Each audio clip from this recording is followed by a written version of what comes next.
बिस्मिल्लाहिर्रहमानिर्रहीम। अल्लाह के हुक्म से 300 बरस गार में सोने वाले असहाबे काफ कौन थे? हज़रत ईसा अलैहिस्सलाम के आसमान पर उठा लिए जाने के बाद ईसाइयों का हाल बेहद ख़राब और निहायत अबतर हो गया। लोग बुत परस्ती करने लगे और दूसरों को भी बुत परस्ती पर मजबूर करने लगे। खसूसन इनका बादशाह दकियानूस तो इस कदर जालिम था कि जो आदमी बुत परस्ती से इनकार करता उसको कत्ल कर डालता था। असहाबे काफ अफसोस के शुरफा थे जो बादशाह के मुअज़्ज़ज़ दरबारी भी थे, मगर ये लोग साहिब ईमान और बुत परस्ती से इंतहाई बेजार थे। दकियानूस के जुल्म जबर से परेशान होकर ये लोग अपना ईमान बचाने के लिए इसके दरबार से भाग निकले और करीब के पहाड़ में गार के अंदर पनाह गुज़ीर हुए और सो गए। वो लोग 300 बरस से ज़्यादा अरसे तक इसी हालत में सोते रह गए। दकियानूस ने जब इन लोगों को तलाश कराया और उसको मालूम हुआ कि ये लोग गार के अंदर हैं, तो वो बेहद नाराज़ हुआ और फ़र्तो गैज़ो गज़ब में ये हुक्म दे दिया कि गार को एक संगीन दीवार उठाकर बंद कर दिया जाए, ताकि ये लोग इसी हाल में रहकर मर जाएं और वहीं गार इन लोगों की कब्र बन जाए। मगर दकियानूस ने जिस आदमी के सुपुर्द काम किया था वो बहुत नेक दिल और साहिब ईमान आदमी था। इसने असहाबे काफ के नाम की तादाद और इनका पूरा वाक़या एक तख्ती पर लिखकर तांबे के संदूक के अंदर रख कर दीवार की बुनियाद में रखवा दिया और इसी तरह की एक तख्ती शाही ख़जाने में महफूज करा दी। कुछ दिनों के बाद दकियानूस बादशाह मर गया और सल्तनतें बदलती रहीं, यहाँ तक कि एक नेक दिल और इंसाफ परवर बादशाह जिसका नाम बेदरूस था, वो तख्त नशीं हुआ जिसने 68 साल तक शान व शौकत के साथ हुकूमत की। इसके दौर में मजहबी फ़िरकाबंदी शुरू हो गई और बाज़ लोग मरने के बाद उठने और क़यामत का इनकार करने लगे। कौम का ये हाल देखकर बादशाह रंजो गम में डूब गया और वो इंतहाई तन्हाई में एक मकान के अंदर बंद होकर खुदावंद कुद्दूस अज़्ज़ो जल के दरबार में निहायत बेकरारी के साथ प्रिया जारी करके दुआएं मांगने लगा कि या अल्लाह, कोई ऐसी निशानी ज़ाहिर फरमा दे ताकि लोगों को मरने के बाद ज़िंदा होकर उठने और क़यामत का यकीन हो जाए।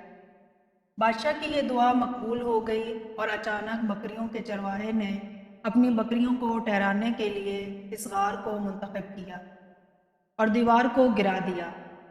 दीवार गिरते ही लोगों पर ऐसी हैबत और दहशत सवार हो गई कि दीवार गिराने वाले खौफ के मारे वहाँ से भाग गए और असहाबे काफ अल्लाह के हुक्म से अपनी नींद से बेदार होकर उठ बैठे और एक दूसरे से सलाम कलाम में मशगूल हो गए और इबादत कर ली। जब इन लोगों को भूख लगी तो इन लोगों ने अपने एक साथी यमलिका से कहा कि तुम बाज़ार जाके कुछ खाना लाओ और निहायत खामोशी से ये काम मालूम करो कि दकियानूस हम लोगों के बारे में क्या जानता है। यमलिका गार से निकलकर बाज़ार गए और ये देखकर हैरान रह गए कि शहर में हर तरफ इस्लाम का चर्चा है और लोग एलानिया तौर पर हज़रत ईसा अलैहिस्सलाम का कलमा पढ़ रहे हैं। यमलिका ने यह मंजर देखकर हैरान हो गया कि इलाही, ये क्या माजरा है। इस शहर में तो ईमान और इस्लाम का नाम लेने पर भी जुर्म था, आज इनकलाब कहाँ से और क्यों आकर आ गया। फिर यमलिका एक नान भाई की दुकान पर खाना लेने गया और दकियानूस के ज़माने का रुपया निकाल कर दिया जिसका चलन बंद हो चुका था, बल्कि कोई इस सिक्के का देखने वाला भी बाकी नहीं रह गया था। दुकानदार को शक हुआ कि शायद इस आदमी को कोई पुराना खजाना मिल गया है। चुनांचे दुकानदार ने इसको हुक्काम के सुपुर्द कर दिया और हुक्काम ने उनसे खजाने के बारे में पूछगछ शुरू कर दी और कहा, बताओ खजाना कहाँ है। यमलिका ने कहा, कोई खजाना नहीं है, ये हमारा रुपया है। हुक्काम ने कहा, हम किस तरह मान लें, ये रुपया तुम्हारा है। ये सिक्का तो 300 बरस पुराना है और सदियां गुजर गई हैं कि इस सिक्के का चलना बंद हो गया है और तुम अभी जवान हो, लिहाजा साफ साफ बताओ कि मसला क्या है। ये सुनकर यमलिका ने कहा कि तुम लोग ये बताओ कि दकियानूस बादशाह का क्या हाल है। हुक्काम ने कहा कि आज रुए ज़मीन पर इस नाम का कोई बादशाह नहीं। हाँ, सैकड़ों बरस गुजर गए हैं कि इस नाम का एक बेईमान बादशाह गुजरा है जो बुत परस्त था। ابھی کل ہی تو ہم لوگ اس کے خوف سے اپنے ایمان اور جان بچا کر بھاگے ہیں۔ ہمارے ساتھ ہی ایک قریبی غار میں موجود ہیں، تم لوگ میرے ساتھ چلو، میں تم لوگوں کو ان سے ملا دیتا ہوں۔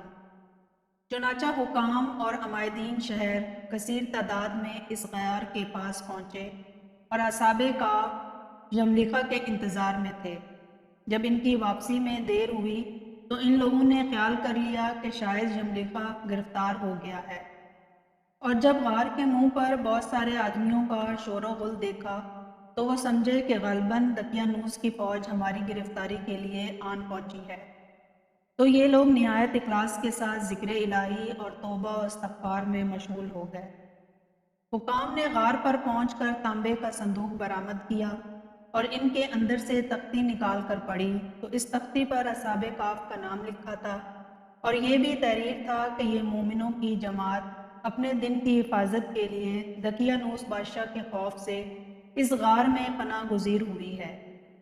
تو دقیانوس نے خیر پا کر اس ایک دیوار سے ان لوگوں کو غار میں بند کر دیا ہے۔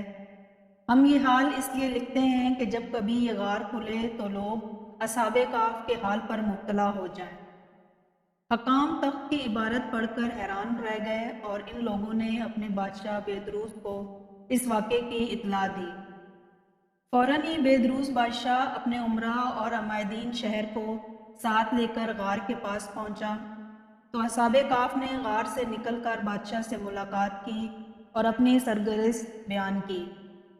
بیدروس بادشاہ سجدے میں گر کر خداوند قدوس کا شکر ادا کرنے لگا کہ میری دعا قبول ہو گئی، اور اللہ تعالیٰ نے ایسی نشانی ظاہر کر دی جس سے موت کے بعد زندہ ہو کر اٹھنے کا ہر آدمی کو یقین ہو گیا۔ اصحاب کہف بادشاہ کو دعائیں دینے لگے کہ اللہ تعالیٰ تیری بادشاہی کی حفاظت فرمائے، اب ہم تمہیں اللہ کے سپرد کرتے ہیں۔ پھر اصحاب کہف نے السلام علیکم کہا اور غار کے اندر چلے گئے اور سو گئے۔ اسی حالت میں اللہ تعالیٰ نے ان لوگوں کو وفات دے دی۔